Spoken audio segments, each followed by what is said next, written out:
Warm greetings from English Flight Academy. I hope all my students are safe and sound. We are learning subject-verb agreement in this video. If you remember, we learned few rules of this topic in part 1. If you haven't watched part 1, I advise you to pause this video, go back and learn the rules explained in part 1 and then come back to this video to understand few more rules. So let's get started. First, let's recapitulate. Look at the sentences on the screen. Asim and Seema are best friends. Asim and Seema are plural. That's the reason we are taking the verb as plural. The committee has issued its report. The committee is a collective noun and it's a singular. That's the reason we are using has there. The accountant and the cashier are absconding. So here we are referring to two different persons. When the articles are taken twice before two nouns, then we are referring to two different persons. But if it is the accountant and cashier, then we are referring to only one person and we have to take a singular verb is there. The accountant and cashier is absconding. Okay, when the second article is dropped, that means we are referring to only a single person. But when the article is used twice before those two nouns, the accountant and the cashier are absconding. So there we are referring to two different persons. The accountant is one person, the cashier is one person. But in the case of the accountant and cashier is absconding. So only one person holds both the designations. I hope it's clear. Either his sister or he is to blame. So when two or more singular subjects are connected by either or are, they take a verb in singular. So my dear students, the verb should agree with its subject in number and in person. Let's proceed and get acquainted with the rules of subject-verb agreement. So the most important thing is more emphasis is to be given on verb which is considered to be the backbone of a sentence.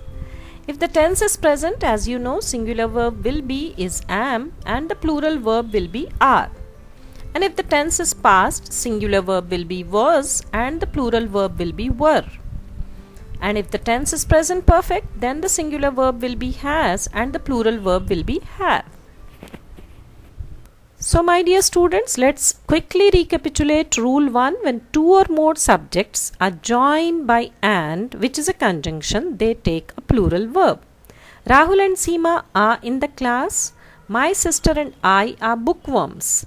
So over here, plural subject takes a plural verb, but the basic principle which needs to be understood is singular subject, singular verb, plural subject, plural verb. However, there are few exceptions to it which we are going to learn.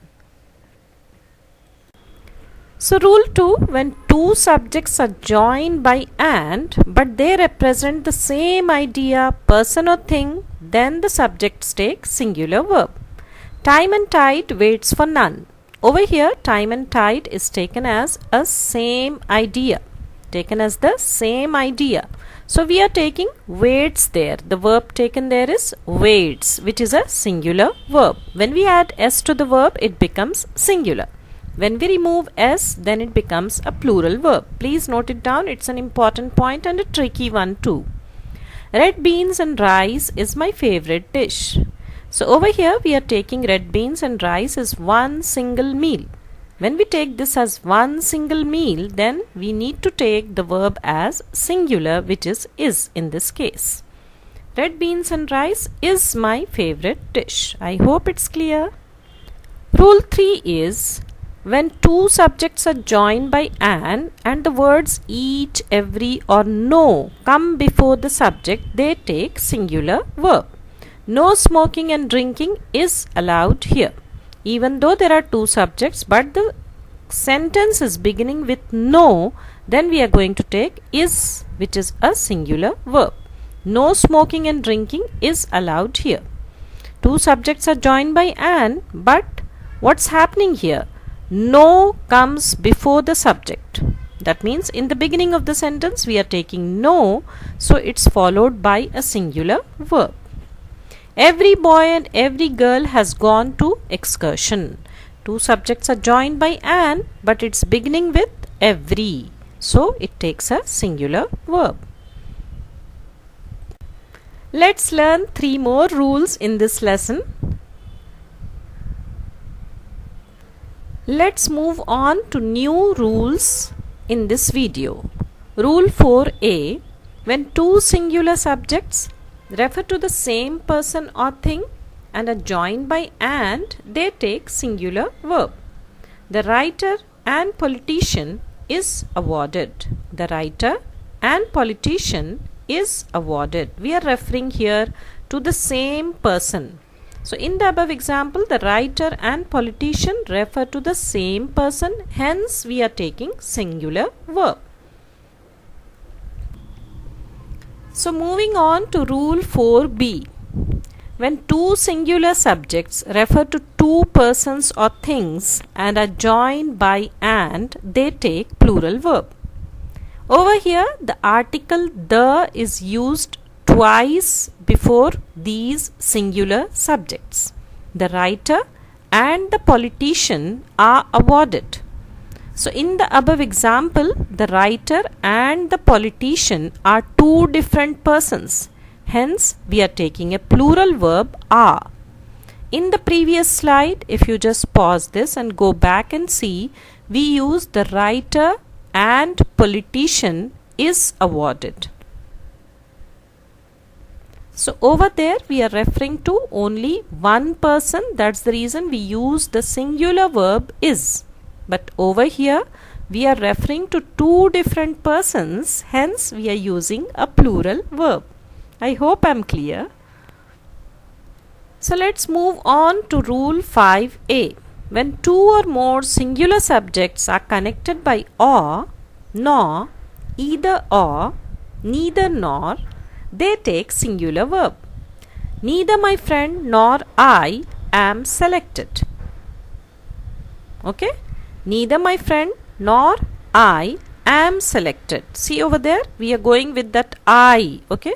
I is followed by which verb? Am, right? That's the reason, that's the singular verb we are taking. We are not going with that my friend and we are not writing it as is. The reason being we need to go with the second subject. Okay, I am selected. Neither my friend nor I am selected. Either his sister or he is to be blamed. Either his sister or he is to be blamed. So he is followed by which verb? Is. So over here, when two or more singular subjects are connected by or, nor, either or, neither nor, what do they take?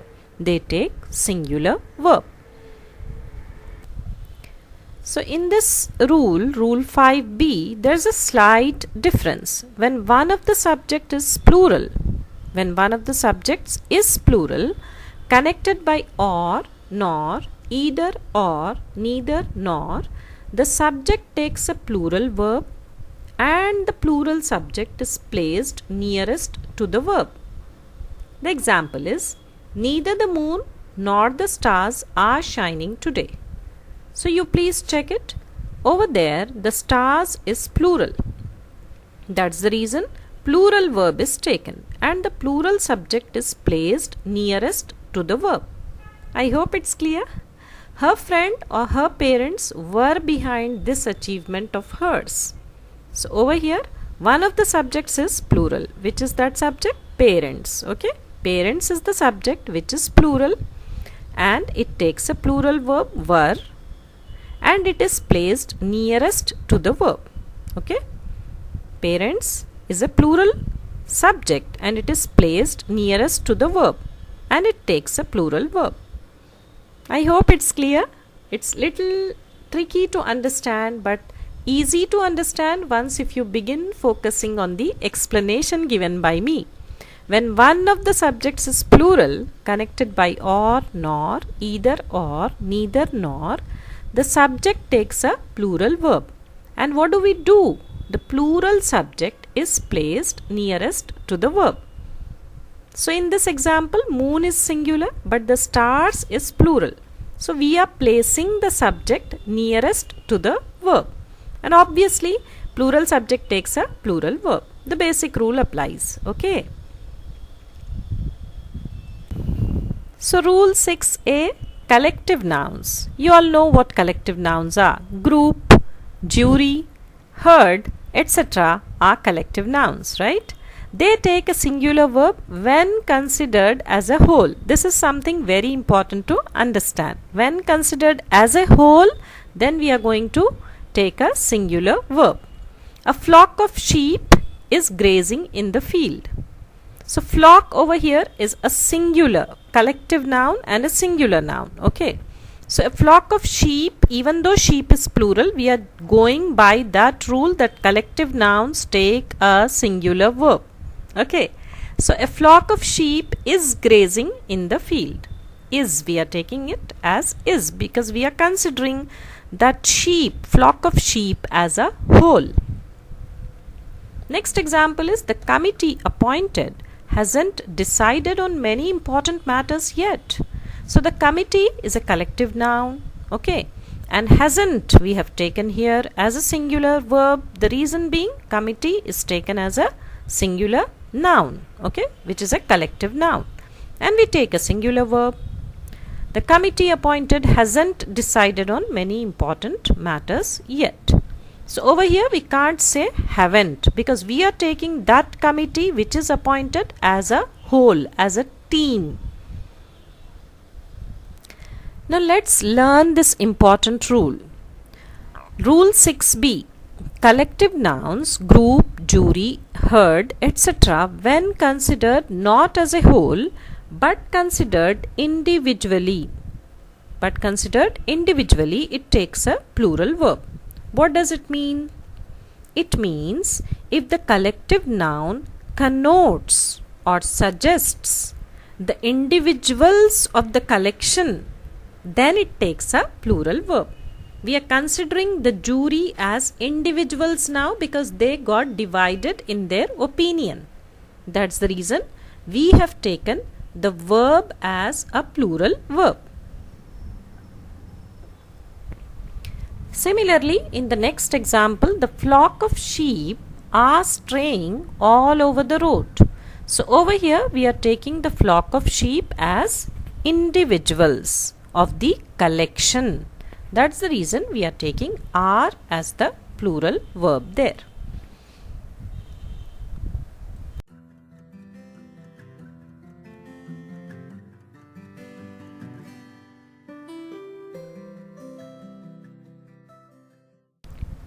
My dear students, in this Let's Talk session, the best way to practice whatever you learned is to say it out loud with me.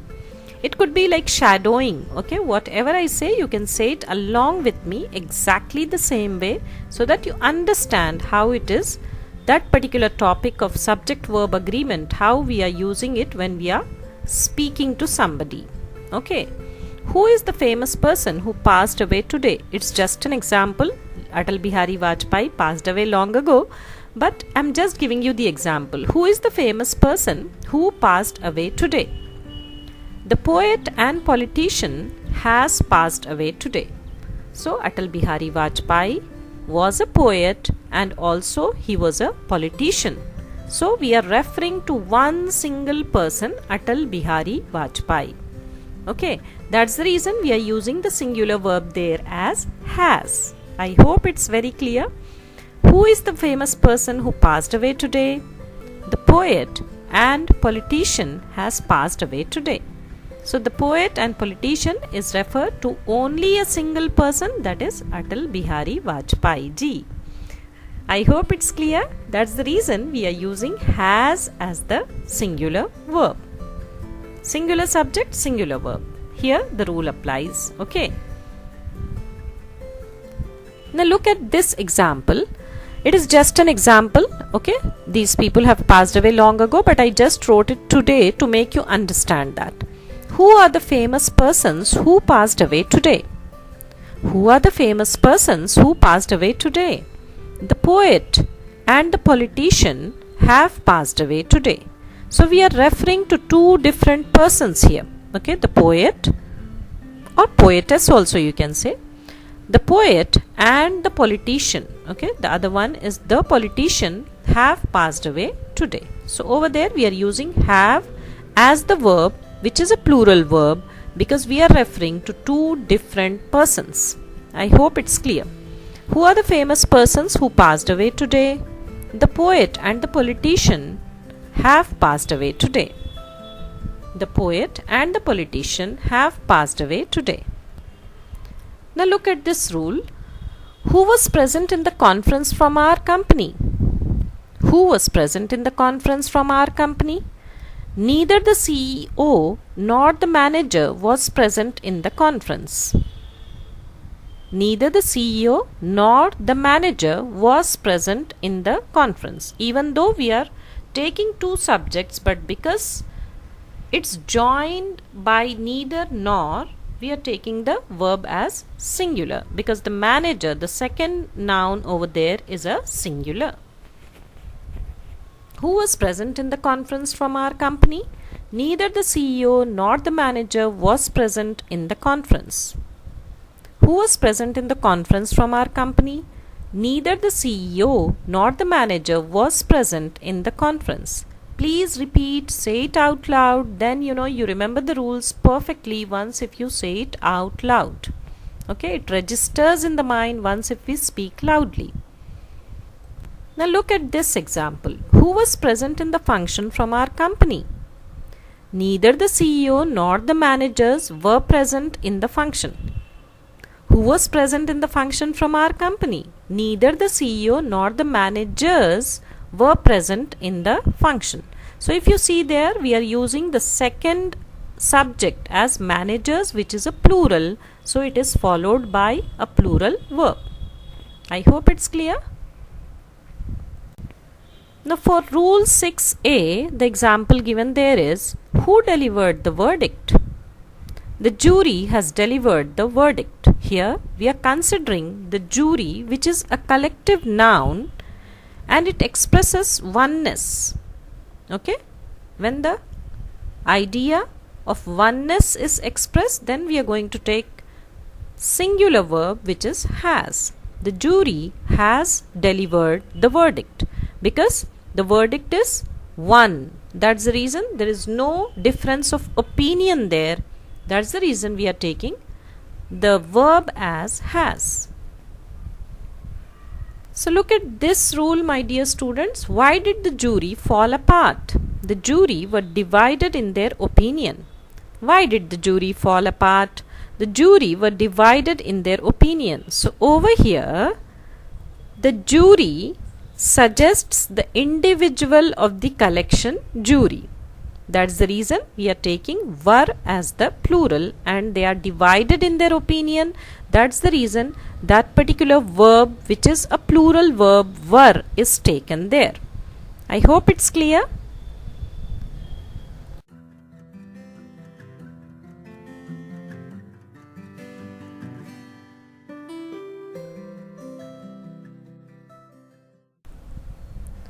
I hope the rules explained in this video are clear. You might have understood. Rest of the rules will be dealt in the next lesson. This is one of the most important topics of English grammar, subject-verb agreement. Go through the rules again and again until you gain mastery over this topic. And while solving the exercises or worksheets, I strongly recommend you read out loud and try to recollect the rules which you learnt in this video while doing those exercises. New viewers are requested to subscribe to our channel English Flight Academy and hit the bell icon to get all the new updates. Give this video a thumbs up if you feel it's worth liking, and it is definitely going to motivate me to make more number of videos and simplify more complex topics of grammar in these videos. Do share the video with the members of the family and friends. Let everyone become an expert in this most influential language of the world. See you in the next video with next set of rules. Till then, bye. See you soon. Take care. Keep smiling. Keep learning.